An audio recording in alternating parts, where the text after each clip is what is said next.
Hi, I'm Chris Schlueter, master gardener, food blogger, and writer. Gardening, cooking, healthy and tasty food is my passion. Welcome to my country kitchen, where we'll cook fast, fresh, with the best ingredients you can find. Come join me now.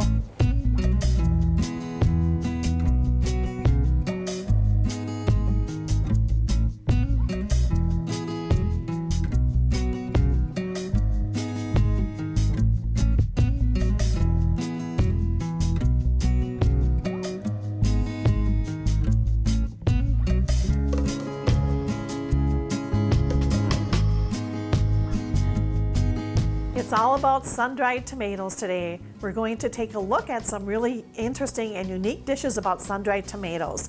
Sun-dried tomatoes are tomatoes that are cut and they're dehydrated and usually packed in oil or water. I prefer them packed in olive oil.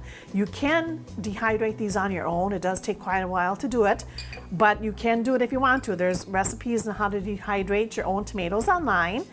And today I'm just going to show you some of my favorites. They're full of lycopene, vitamin A and K as well. So today we're going to start out with the most simplest recipe of all. This is a kind of a dip and a spread recipe. I'm going to make two recipes out of like one dish here. So I have about a quarter of a cup to half of sun-dried tomatoes that I'm chopping here. When you do store sun-dried tomatoes, you just store them in your pantry and you keep them in there until you use them, and once you open the jar, they have to be refrigerated. But otherwise, you keep in your pantry for about 2 years until you open them. And when you do open them, you can keep them in your refrigerator about 6 months. So I'm getting these nice and finely chopped here. We're gonna let that sit while I whip up some cream cheese. I got 2 blocks of cream cheese in here, and I'm gonna whip this up so it's a little bit fluffy.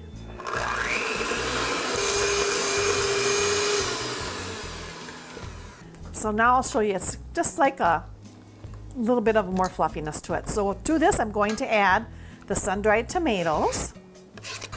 And I'm also going to add some fresh cracked pepper. And I'm going to add some pink Himalayan salt, which is one of my favorites, as you probably have realized. So these are the combinations so far. So now I'm going to add a bunch of fresh parsley. Now you could also add any fresh herb that you like. Any herb would be wonderful in here. You also could add fresh basil, tarragon, chives, whatever kind of fresh herb you have. Now I'm just going to add this right to the mixture. And being that I have a little seedling start of some basil, I'm going to add a few snippets of the basil in here. But basil is really great in this dish. You could just do basil and tomato alone if you want to. I'm just going to take a little bit off of this. And when you are in the summertime, when you have a nice big pot full of basil, put as much fresh goodness in there as you want. It really adds some good flavor to it. And yes, this will grow back. I'll just put it back in my window until it's ready to plant outside again. So now we have fresh basil, and then the parsley, and the sun-dried tomatoes in there. And as you can see, it's like a little bit of a spread, which is perfect for what I'm going to use it for right now. Let's get this incorporated really well. All right, and that's perfect. And so now I'm just gonna spread it on a toasted bagel. This is a whole wheat bagel. Get the best bagels that you can because it really makes a difference on the taste. And it's a spread, so you just spread it on just like you do a sandwich. And you can see all that color in there. The red with the basil, or the red with the sun-dried tomato, and also the green with the basil. This is also a really great breakfast idea, or even for a lunch as well. Just stick it in your lunchbox and you have a really nice freshness to your day. Okay, and now I'm going to add some to the multi-grain bagel. And we'll make this one a little bit different. We're going to add some fresh chopped cucumbers on here. Now you could use other vegetables if you wanted, like chopped tomatoes, anything that's fresh. So that'll give it a little bit of a crunch when you are eating it as well. So they're just finely chopped cucumbers, and I use the English cucumber because it has a real nice thin skin on it. So we have it as a cucumber topping and we have it as a regular topping. Just the regular sun-dried tomato goodness. Doesn't that look good? And it's really easy. Now I'm going to show you the recipe called Mediterranean chickpea in jars. Chickpeas are a really good bean to eat. They are super healthy for you, and I don't think that people eat them enough. You can make them in lots of different ways, but today we're going to make them in a nice salad that you can take with you to work, or you can just make it and serve it as a salad on the side.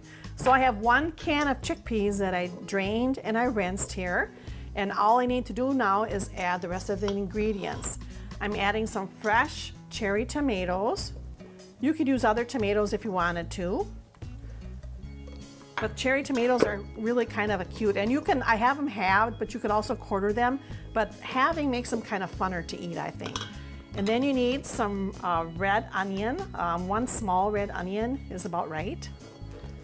I think we can use it all here. That was a small red onion. That one is still for my garden yet, so my garden stuff is really hanging in this year. And then a can of artichokes drained. You also can buy artichokes that are in oil, olive oil. Those work really nice too, and those I do not rinse. I use the oil as part of the dressing inside. And also the sun-dried tomato, and you can see these I kind of julienned as well. I cut them into little strips. And we need just a teaspoon of some dried thyme. And this thyme is from my garden. Here's thyme. It's a good earthy flavor. And then some salt and pepper.